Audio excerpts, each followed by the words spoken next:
Hi guys, it's Mrs. C here with Cycle 2, Week 13. I hope that you've all had an amazing winter break, that you got to spend lots of time with family and enjoyed not having to worry about school, and that you're rested and relaxed and ready for second semester. So we will jump right into math. So we've moved on from multiplication tables and we are into our equivalents. So the last week we did teaspoons and tablespoons, and now we're doing liquid equivalents, which are very handy when you are baking, cooking, and all that jazz. So I've always used the Kingdom of Gallon. If you've watched any of my previous year's videos in week 13, this is what I've done every year. But it seems like even if I've had some students before and I have them again, they don't remember this every time. So I don't think it's something that gets boring to do year after year. So anyway, I will go over that with you now. So you'll need your whiteboard or some place to draw. You can do it in a notebook. I like to have as big a surface to do it as I can. A lot of times I will give my students a sheet of paper so that they can draw along with me. So I'm gonna start off and say in the Kingdom of Gallon, and you're gonna draw a huge G as big as you can on your surface because we're gonna have to put stuff inside of this, and I'm sorry that's backwards for you guys. So in the Kingdom of Gallon, there were 4 queens of their courts. So putting our Q's for our queens and our courts. So we have gallon, 4 quarts to a gallon, okay? Each queen had 2 pint-sized princesses. So we're gonna draw P's and make the round part of your P as large as you can, again, because we're gonna have to put something else in here. Okay, so we've got those. And each pint-sized princess had 2 cup-sized kittens. So we're gonna have C, C, C, C, till our season. I like using this because it's a good visual for how these, how they multiply. So you can look at this and easily count how many cups total are in a quart or how many pints are in a quart. And I find myself when I'm cooking or when I'm doing equivalents, when I'm in the kitchen, I will visualize this in my head, and it's very helpful.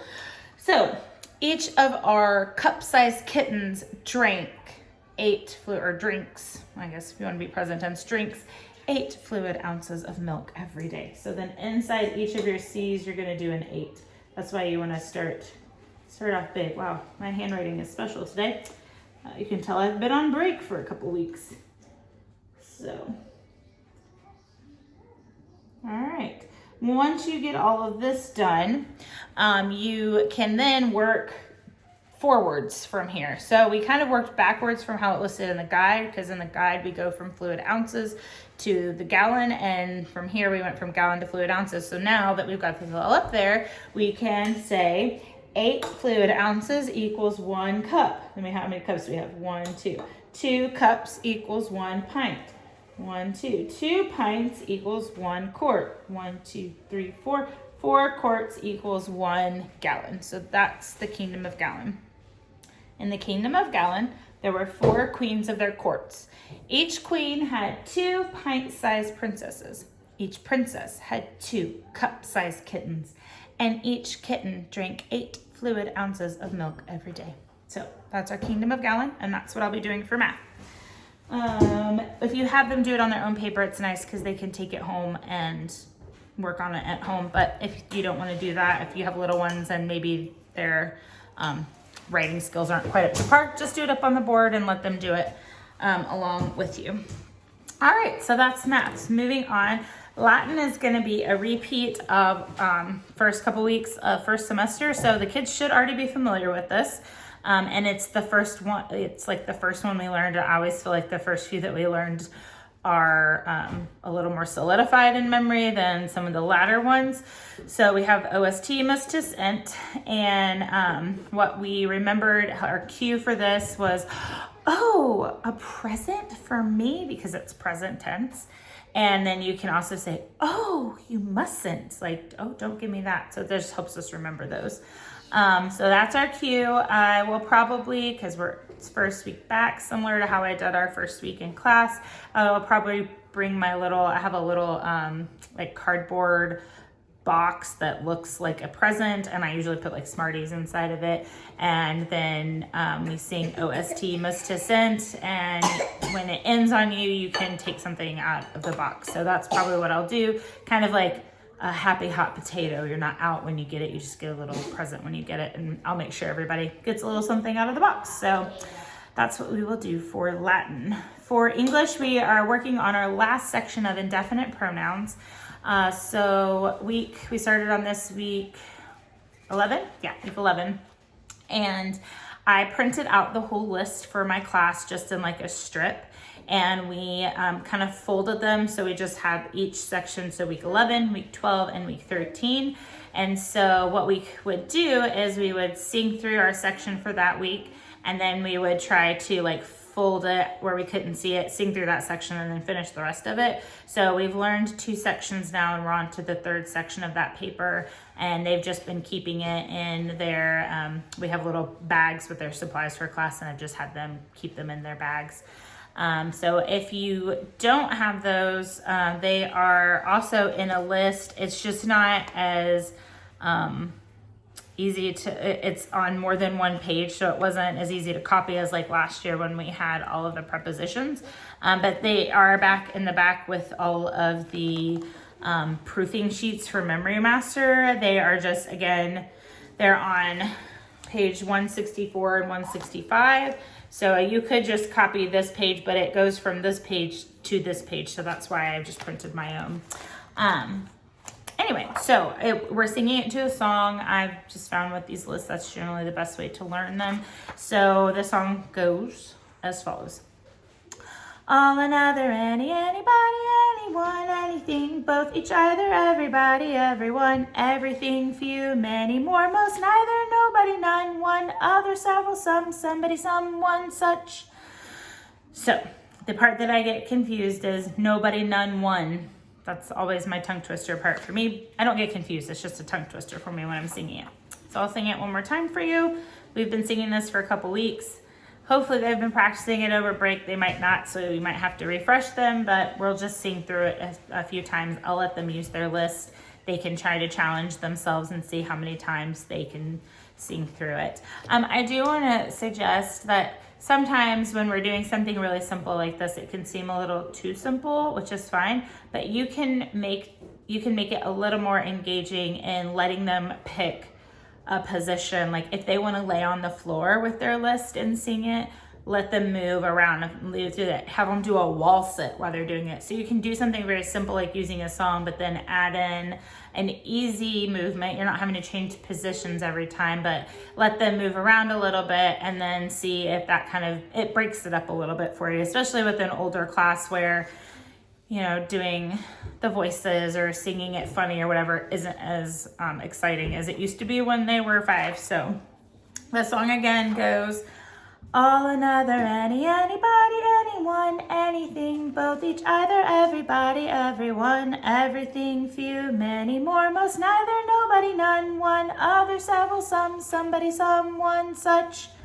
So that's the indifferent pronoun song. We'll sing that a couple times. Like I said, I'll probably let them pick a position, however they want to be attentively following along with their list and singing along. We will do it that way. For geography. Oh, why did I start with geography? This is what happens when I record the videos before I actually do them in class, is I forget how I do everything in class. I always start with geography. It felt weird starting with math. I should have known that. Anyway, for geography, we have my favorite piece of geography we learn. Again, I think I have a little nostalgia for my first year in CC and all these pieces of memory work that I learned, even though some of it has changed a little bit. So, I use I guess it would be considered a mnemonic device, but it's just a little phrase, sentence, I guess, to help me remember these. And I use them all the time when I'm trying to remember which one is which. So we have our Northern European countries. Again, you don't have to memorize these headings. They're just helpful for us to know where we're going to be. And you'll be on your Europe side of the map. And so we have these countries that are up north. We have Norway, Sweden, Finland, and Denmark. So just 4 this week. And we have learned our waters that are around them. So this is a good time to go and remind them of our White Sea, our Baltic Sea, or North Sea, all of those waters that are around there, and just kind of remind them where we're at. But you have Norway for Norway. So that's our first one, the little ones that hang down. Would I eat sweets, not Sweden, off the fin, Finland, of a shark, Denmark? And the fin actually of the shark is Denmark, which is kind of popping up there into the water. So we also learned the peninsula for this. So, again, we're back in this area. We didn't learn the countries, but we learned a lot of things around here. So that's why I like to review all that with geography, so that these are all connected together for them. So again, no way would I eat sweets off the fin of a shark. Denmark is that one. I always say Denmark at the end. I don't know why. But so Norway, Sweden, Finland, Denmark. So I learned that my first year, and I have always used it, and I still think that to myself when I'm trying to remember which one is which. So that's geography. I'm sorry I didn't do that at the beginning. I feel super off. I promise to do that from the beginning from now on. For science, we have U.S. space missions. So this is a short list as well. There's only 4 of them. You can rearrange the letters and make it spell, you can make it spell mags, you can make it spell gams, which I don't know if the kids would know what gams were. I thought that was kind of funny, but I find it's probably just as easy to keep them in order. But you have Mercury, so that one's kind of easy because that's one of our planets. When you did constellations, you also incorporated in the zodiac signs. There's Gemini, so that was one of our zodiac signs. Then we have Apollo, and he was one of the, is he a Greek or Roman god? I didn't learn that one, but I think Apollo is a Greek god. He could be Roman. I can't remember. I get their names confused sometimes. But so Apollo is one of the gods, and so that's why they use that. And I always remember it because of the Apollo 13 movie, but a lot of the kids haven't seen that. But Apollo is probably one that they haven't heard as much, so we might want to repeat that one a few times. And then shuttle, all of them have heard of a space shuttle, I'm guessing. So that one shouldn't be too difficult to remember. So Mercury, Gemini, Apollo, shuttle. So those are just the 4. You could do these in voices. I will probably do Star Wars voices because we're talking about space, and that will be fun. So you can do Darth Vader, where you cover and breathe really deeply in between. You can do Yoda, so you would say some names of the U.S. space mission are, because Yoda says everything backwards, and then you could say them in a voice like this. Don't do my Yoda voice, it's terrible. You could also let them roar a little bit and try to do a Chewbacca voice and say them, so you can do some fun voices and let them do them that way. So, Mom, yes. Apollo is both Roman and Greek. Thank you. This is why you all need a Challenge A student to sit in the background and listen to you record your videos. So Apollo is both Roman and Greek. So anyway, that's what we will be doing for science. We'll just be repeating them. It's a short list, nothing too hard to learn there. And then we have history. So for history, I love this sentence because it has some fun visuals that you can use with it, because you have the steam engine, the power loom, and the cotton gin. And I think it's fun to have pictures of all of these. I will probably,